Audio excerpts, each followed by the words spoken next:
sepak bola amatir, Indonesia dapat kesempatan bertemu Neymar. Neymar telah menjelma sebagai supporter sepak bola dunia. Penyerang asal Brasil itu masih menikmati masa-masa keemasan dalam karirnya. Selain itu, Neymar juga menjadi brand ambassador Mr. Potato. Seorang pesepak bola amatir Indonesia, Gilbert Dillon, yang membela KTFC berkesempatan untuk bertemu Neymar. Gilbert Dillon terpilih sebagai pemain terbaik di Mr. Potato Mini Soccer, turnamen untuk 16 tim amatir yang digelar di FC Von Mini Soccer Jakarta Selatan pada Minggu 12 Maret 2023. Pemain terbaik akan melakukan meet and greet dengan Neymar. Awalnya pertemuan tersebut akan dilakukan ketika PSG melawan Ajaccio pada Mei 2023. Namun Neymar kini sedang cedera. Oleh karena itu pihak Mr. Potato nantinya akan mencari waktu untuk bertemu Neymar. Telan 7 kekalahan beruntun, PSS Sleman catat rekor buruk di BRI Liga 1. Rekor buruk PSS Sleman terus berlanjut. Klub berjulukan Super Elang Jawa itu baru saja mencatatkan 7 kekalahan beruntun di BRI Liga 1 2022-2023. Teranyar, mereka menyerah 1-2 dari Madura United di pekan ke-30. Pelatih PSS Sleman Seto Nurdiantoro tidak habis pikir dengan kekalahan demi kekalahan yang diderita timnya. Pelatih asal Kalasan Sleman tersebut sangat menyayangkan karena PSS kembali gagal mencuri poin di kandang lawan. Padahal dalam laga itu Seto menilai Bagus Nirwanto dan kawan-kawan sebetulnya bermain cukup bagus. Setidaknya ada 4 peluang tercipta yang seharusnya bisa dimaksimalkan menjadi gol, namun terbuang percuma. Alami tren negatif di BRI Liga 1, Presiden Persija minta maaf. Persija Jakarta menelan kekalahan 0-2 dari Persik Kediri pada laga pekan ke-30 BRI Liga 1 2022-2023, Minggu 12 Maret 2023. Presiden Persija Muhammad Prapanca meminta maaf terkait hasil negatif tersebut. Kekalahan ini menjadi yang kedua secara beruntun dialami Persija Jakarta pada BRI Liga 1 2022-2023. Sebelumnya Persija juga menelan kekalahan 1-3 dari Borneo FC 8 Maret 2023. Kekalahan dari Persik Kediri membuat Persija Jakarta tertahan di posisi ketiga klasmen sementara dengan raihan 51 poin. Namun, skuad ibu kota punya 2 laga tunda yang belum dimainkan. Muhammad Prapanca menyadari situasi yang dialami saat ini tidak ideal bagi Persija Jakarta. Namun, Prapanca yakin Persija bisa bangkit untuk kembali ke jalur kemenangan.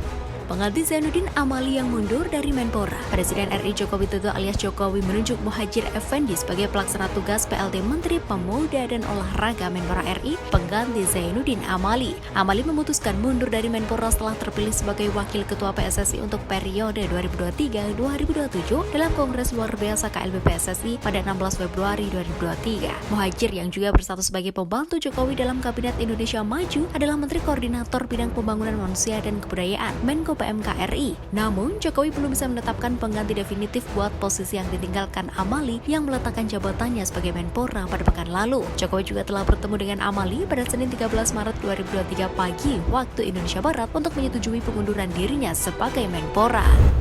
Kabar pemain Timnas Indonesia di luar negeri. Beberapa pemain berlabel Timnas Indonesia kembali bertanding di kompetisi luar negeri pada akhir pekan lalu. Saini Patinama misalnya, yang bermain talk chair buat klub Norwegia Viking FK. Saini Patinama beraksi sebagai starter dan tidak tergantikan ketika Viking FK menggulung Rosenborg 2-0. Sementara itu, Sadil Ramdhani hanya bermain selama 29 menit ketika Sabah FC diimbangi tuan rumah Pahang FC dalam pekan keempat Liga Super Malaysia 2022-2023 di Stadion Darul Makmur, Minggu 12 Maret 2023. Untuk pertama kalinya di musim ini, Sadil Ramdhani tidak bermain sebagai starter buat Sabah FC. Bagus Kahvi akhirnya pecah telur buat yang pertama kali penyerang berusia 21 tahun itu masuk skuad Asteras Tripolis di Super League Greece 2022-2023 atau kasta teratas Liga Yunani. Namun, Bagus Kahvi masih belum mendapatkan kesempatan bermain. Bekas striker Timnas Indonesia U19 itu hanya duduk manis di bangku cadangan selama 90 menit. Duel Persija versus Persib tak boleh berlangsung di GBK.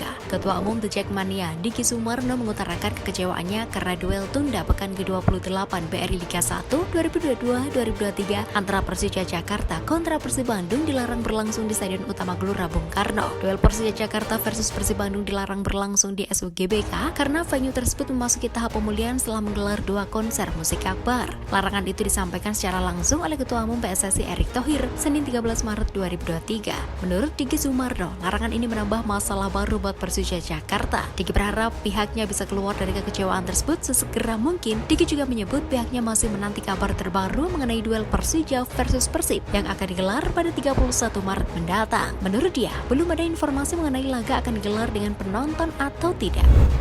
Stadion Patriot jadi venue duel Timnas Indonesia versus Burundi. Teka-teki venue Liga FIFA Matchday antara Timnas Indonesia melawan Burundi akhirnya terungkap. Wakil Ketua Umum PSSI Zainuddin Amali mengkonfirmasi duel tersebut akan digelar di Stadion Patriot Candrabaga, Kota Bekasi. Timnas Indonesia akan menjamu Burundi pada dua laga FIFA Matchday yang digelar pada 25 dan 28 Maret 2023. Zainuddin Amali memastikan Timnas Indonesia senior yang akan diturunkan dalam duel tersebut. Zainuddin Amali juga memastikan laga Timnas Indonesia tersebut akan digelar terbuka alias dengan kehadiran penonton. Mantan Menteri Pemuda dan Olahraga itu berharap dukungan penuh dari supporter Timnas Garuda. Jawaban Bagas Adi Nugroho setelah digosipkan akan pindah dari Arema. Bek Arema FC Bagas Adi Nugroho sedang diterpa kabar akan berpindah klub. Beberapa hari lalu, sebuah akun Instagram yang mengulas sepak bola Indonesia dan luar negeri memberikan informasi tersebut lewat story. Dia menuliskan Bagas Adi musim depan akan membela tim dengan jersey warna biru, namun bukan Arema FC. Rumor ini membuat sang pemain kaget. Di Indonesia, rumor bursa transfer biasanya muncul ketika kompetisi berakhir atau di tengah musim. Kalau saya untuk saat ini tidak berkomentar tentang itu. Masih menghargai kontrak di Arema, apalagi sekarang liga masih berjalan. Jelas pemain 26 tahun itu. Bagas merupakan bek inti Arema FC sejak musim lalu. Dia selalu jadi pilihan utama bersama bek asing Sergio Silva. Musim ini Bagas tampil dalam 21 pertandingan. Dia sempat absen dalam 5 pertandingan musim ini karena cedera. Jika dalam kondisi fit, mantan pemain Timnas Indonesia U23 itu selalu jadi pilihan utama.